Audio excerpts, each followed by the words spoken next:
Good morning, everyone. As the sun rises over the mountains behind me, I'm heading into a canyon that I've wanted to visit for several years. This has been on my to-do list for a long time, just never gotten around to it. I'm in southern Nevada, pretty much as far south as you can go in Nevada. I'm only about 10 miles north of the southernmost point, the southernmost tip of Nevada. About an hour and a half, hour 45 minutes south of Las Vegas. And this rocky little canyon here is where I'm headed on this short hike. I think it's just about a quarter mile each way. And I think I can see already what I've come here to see.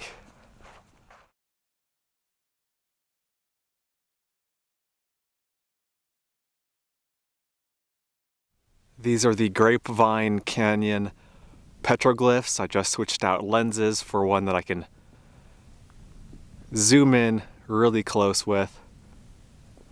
There are ones on the right side of the canyon mouth, and also on the left side of the canyon mouth.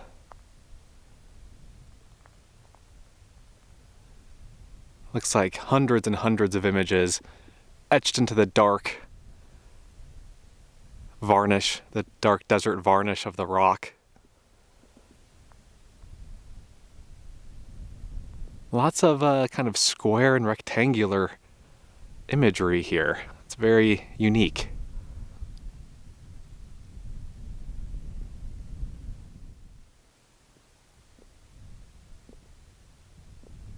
And then these are the ones back on the right side. Just a huge amount. As the rising sun hits the rocks, they're all just lit up beautifully. And that could be a sun right there in the middle. Looks like a sun to me. What a fantastic panel. Look at all this.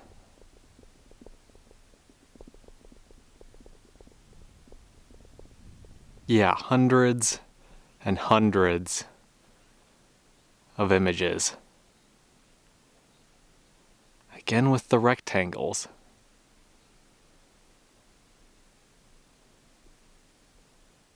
And look at this panel up here. As I become more aware of all of the panels here, as I realize the extent of this place, this is an entire complex of rock art. And still more on the far right side, and again with the sun, which again makes sense because this is a perfect place to watch the sunrise.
That place, Grapevine Canyon, has some of the best rock art I've seen in the entirety of the Mojave Desert. Definitely some of the best that I've seen in Nevada. That was really impressive. The density. I mean, there were so many really beautiful panels with a lot of detail, a lot of images. And before I do these trips, I do research on the places that I'll be visiting, and I forgot to consult that before the hike, but I just looked at it again, and apparently that rock art is was made between 1100 and 1500 AD.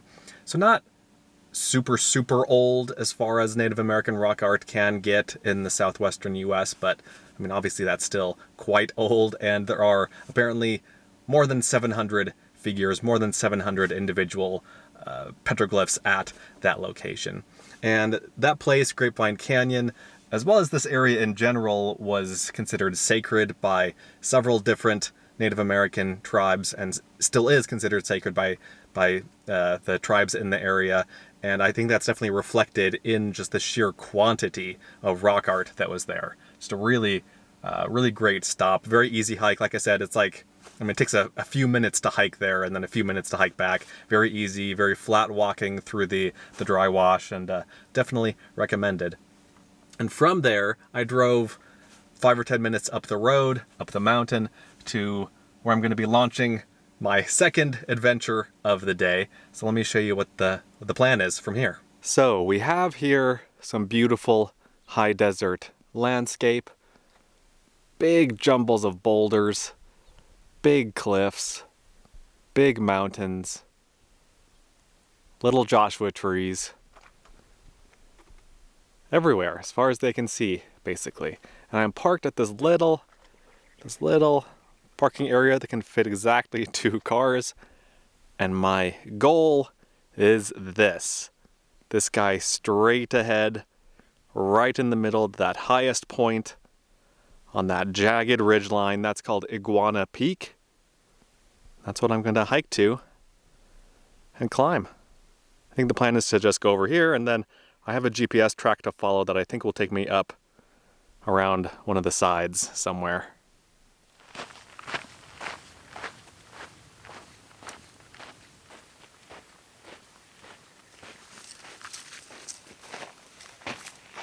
Well, it was bound to happen sooner or later, and I don't know quite how it happened, but I have a piece of cholla stuck in my leg. I wish it was just in the fabric of the pants, but let me tell you, it's not. So let's remove this guy. I honestly don't know how this happened.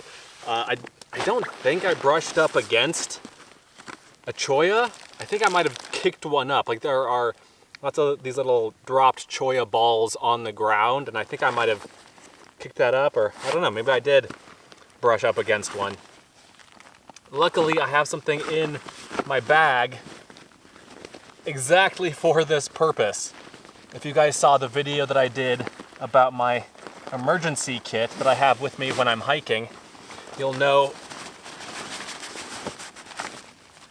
what I'm talking about. I'll put a link to that video down below if you want to check it out, but let's see here. Yeah, there it is. This is a piece of comb. It does not feel good to walk. It, like, when the skin stretches, it doesn't feel good. Anyway, this is a piece of comb, and let's see, can you guys see this? Okay, you put the comb, oh, there's more on my shoe too, look at this. They're everywhere. You put the comb underneath and just pry it off.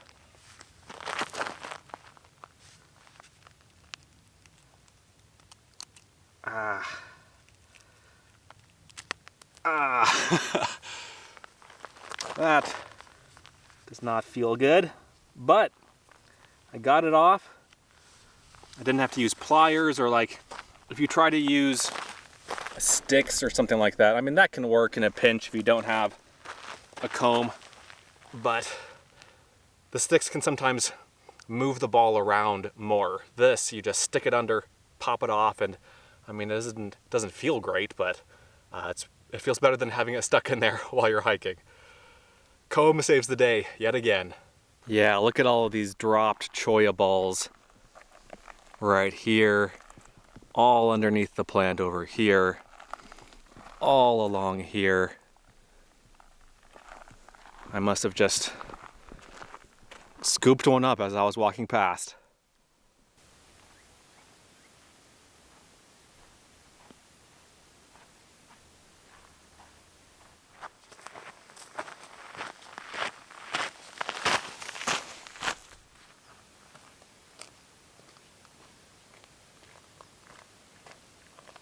I've been hiking for about an hour now, guys, and I've reached the head of this drainage, and I'm surrounded by truly impressive cliffs and formations. I'm parked way around the corner out here in the distance in this flat plain, and I've come through this little miniature valley, and look at these sweeping waves of granite. And look at this one. This one especially is just massive. I mean, that is hundreds of feet high. I know it's hard to judge scale in something like this. And I love the water grooves, the runnels. The water has carved over the eons. And I think, I'm actually not entirely sure, I think this is Iguana Peak. That's what I'm climbing. And the question is how to get up there. So I'm not gonna go straight up this. This is technical rock climbing territory. You know, you need ropes and protection and a partner for that sort of thing. And so I'm gonna go, I think, up this ridge, up this sort of razorback, jagged ridge to here. And I think from that point, I'll have a better look at what exactly I'm dealing with. Because from here, yeah, I still don't really have a good grasp of where the summit is. I mean, I know it's up there somewhere. I can't quite figure out the route to get there. So let's now aim for that spot.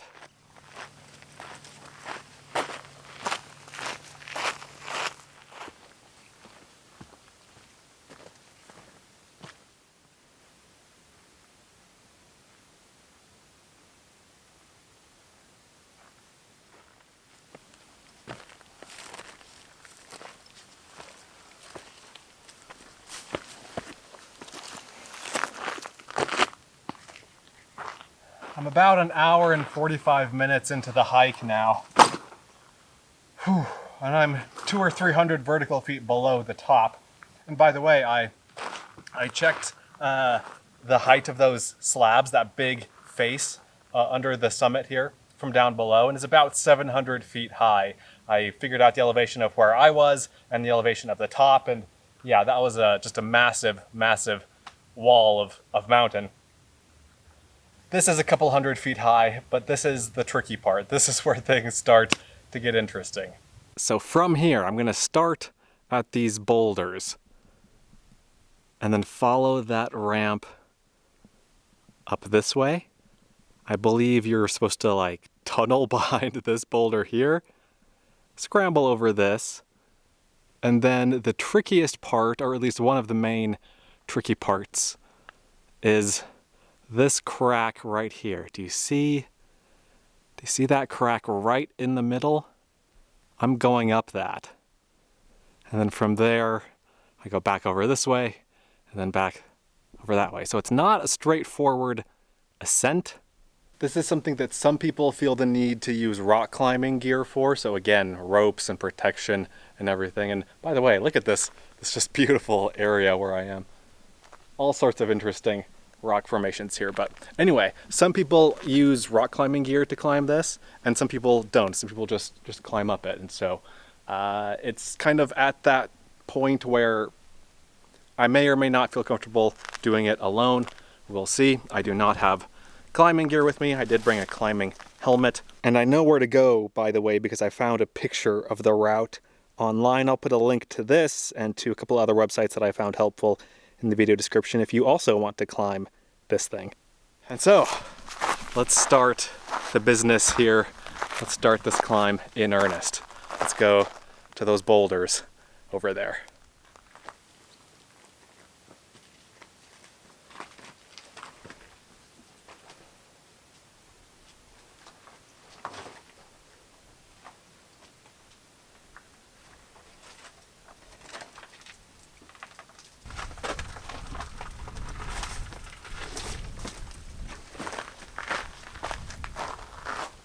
Past these two boulders now, this is what I'm facing. So there's this crack that leads up to this crack, and this crack is supposed to be the hardest part, I think, and that is what I'm heading up to do. I think most people climb this crack to get there, but it looks easier to me to just go up this slab. So I think that's what I'm gonna do. I've got my helmet on. I'm ready to climb up here as safely as I guess we're going to here. And I've worn this helmet a couple times in the past when I'm doing things like this, and I have people say, that helmet isn't gonna do you any good if you fall. But that is not true. If you fall in the first 10, 15, 20 feet, a helmet could very, very well save your life. A surprising number of injuries and fatalities happen relatively close to the ground as far as climbing accidents go. So, better safe than sorry. Alrighty. I've got the GoPro recording on top of the helmet. Gotta strap the backpack back on. And I'm ready. And so from here to the base of that crack up there is maybe 20 feet. Ooh, got a nice handhold right here.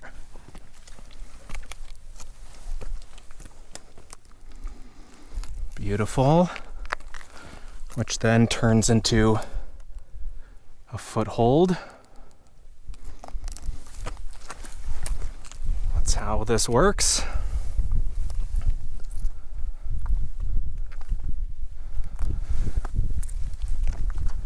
Okay, that wasn't bad at all. Made it to the base of this crack now. And again, this is supposed to be the hardest part. I'm gonna catch my breath here. So the trick with things like this is that you have to be able to get down them. Going up is easier most of the time than coming down. It's just more awkward to climb down.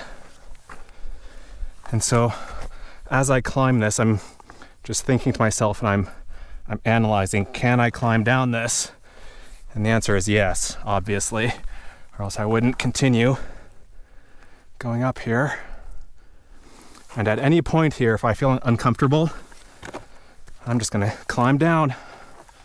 Just gonna back off.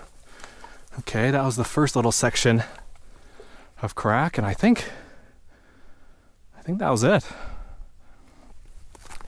I did read one trip report saying that part is like the hardest part of the whole thing is down climbing that section that I just went up, down climbing that crack. I believe that. Beautiful, beautiful day.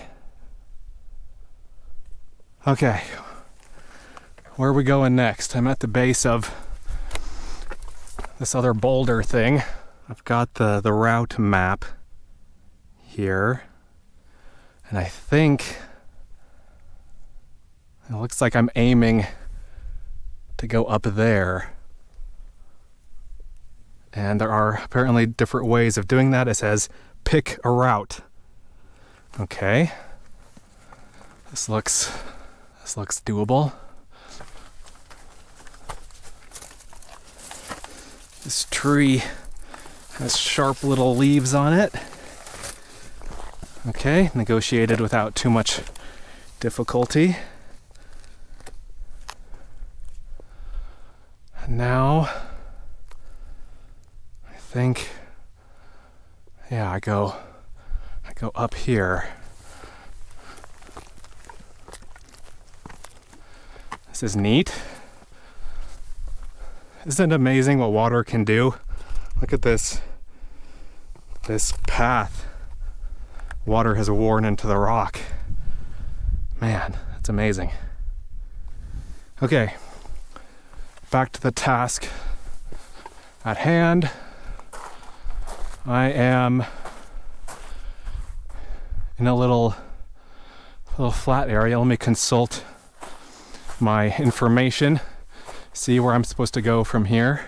One of the resources I'm using on this hike is called stavislost.com. Such a good website to find interesting mountain hikes like this.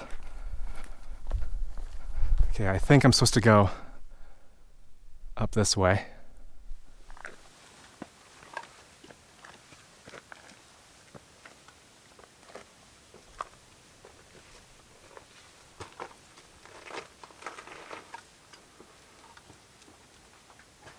And from here, it should be a relatively straightforward scramble up to the top, assuming I can fit through this little crack here.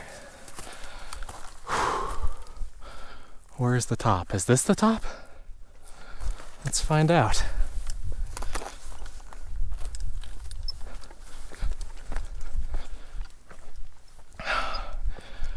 Oh yeah, that is. Wow. Major props to whoever was the first person to figure out that route. That is not an obvious thing. That is not an obvious passage. Holy moly. Looks like we even have a little summit register in a glass jar underneath the summit cairn. We'll take a look at that in a second, but wow, the thing that really hits you is just how much rock there is out here. I mean, just huge domes and slabs of granite. And I'm calling this granite. I think technically it's quartz monzonite, but let's just colloquially call it granite. It's a similar kind of thing. Wow. Just a sea of granite. I mean, if these are waves, and they do look like petrified waves, then this is the sea. It's like all these rocks and domes out here are the white water of crashing waves, the froth and the foam of crashing waves. We are in Lake Mead National Recreation Area, which means a couple things. First of all, we can see Lake Mead right there. Second, it means no drones. That's why there's been no drone footage of this climb. And third, we are just across the way from this mountain, which is a prominent and kind of locally extremely important mountain called Spirit Mountain. In some of the local Native American languages, that mountain is called Ame, I think.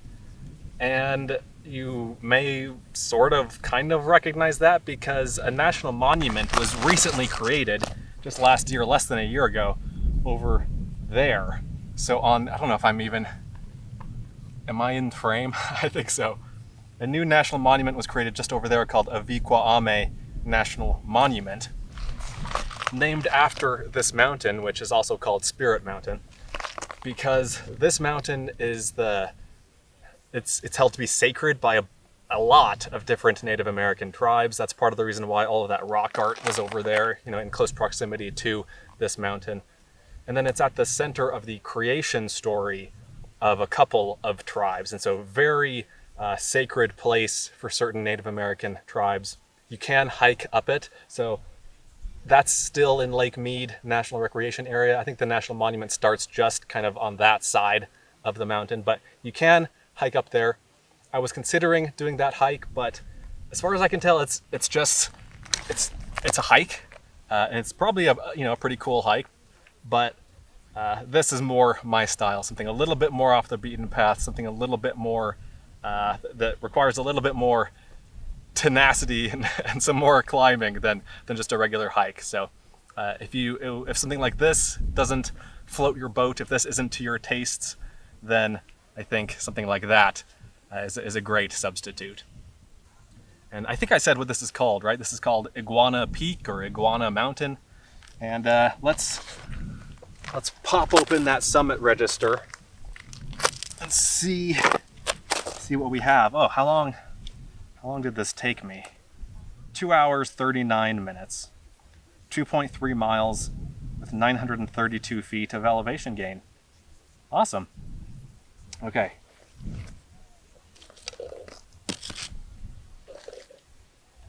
Okay, a glass jar with some duct tape around it. The duct tape is disintegrating.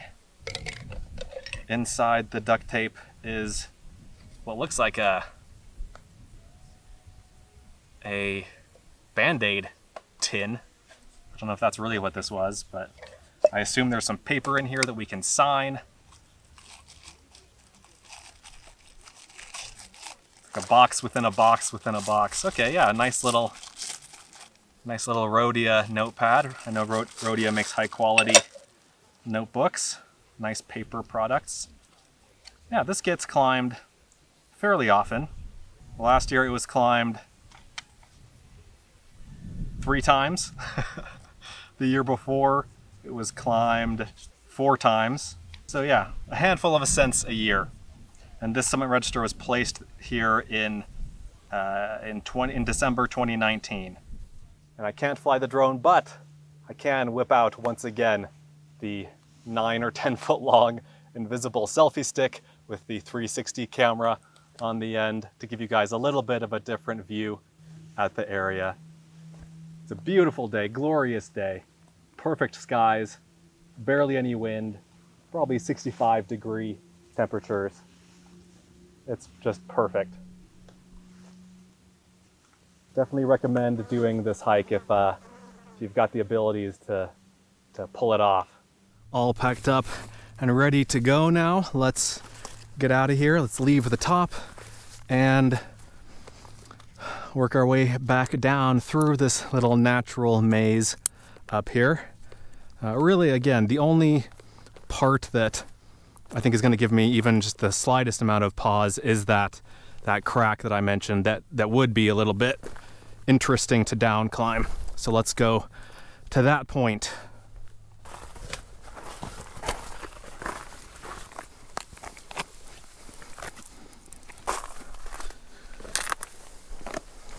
I'm at the crack. Let's readjust the angle of the GoPro here, maybe something like that.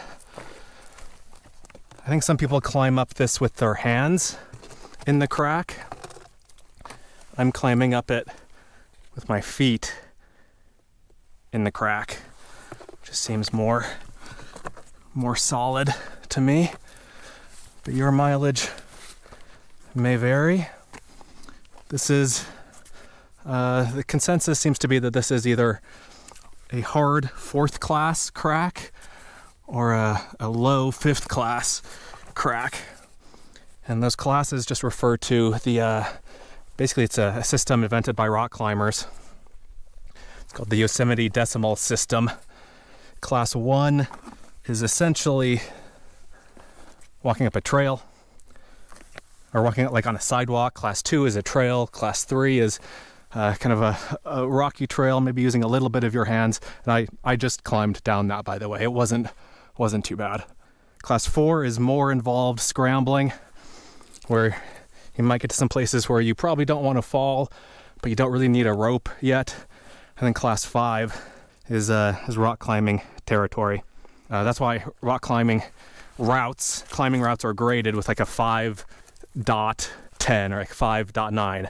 So you say that a climb is rated a 5.9 or a 5.10 in difficulty.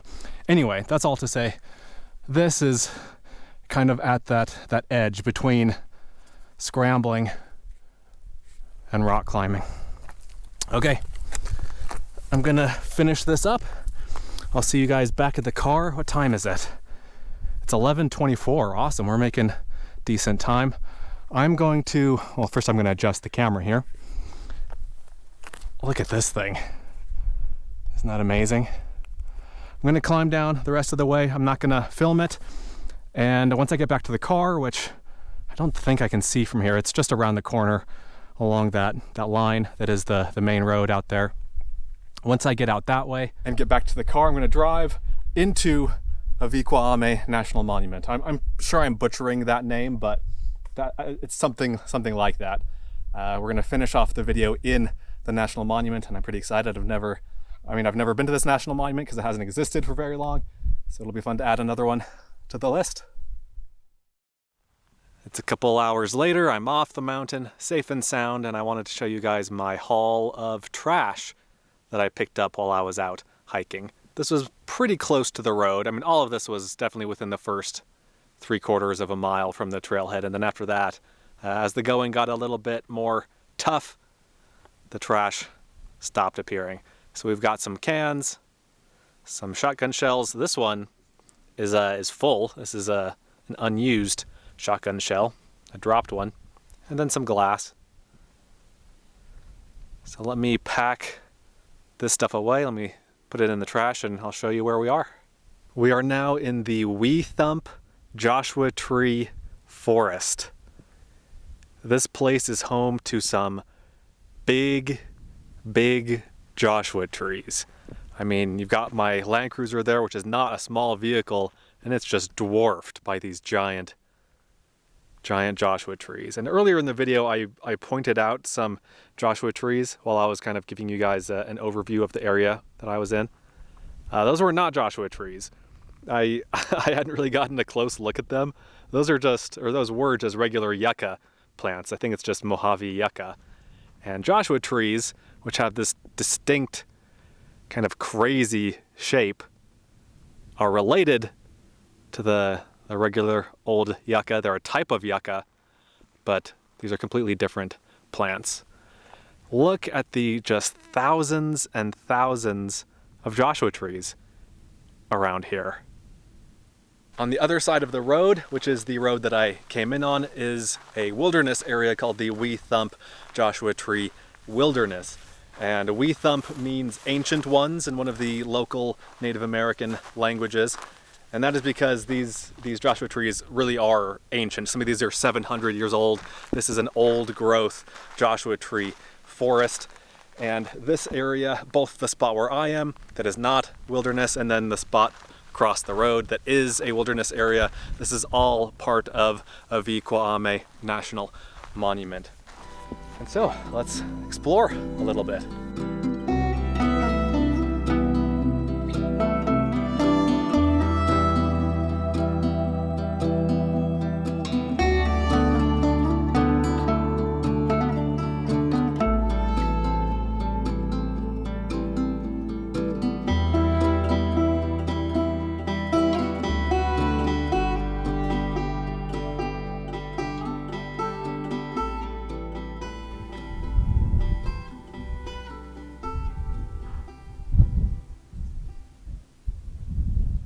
What a lovely place this is. I'm so glad I came here.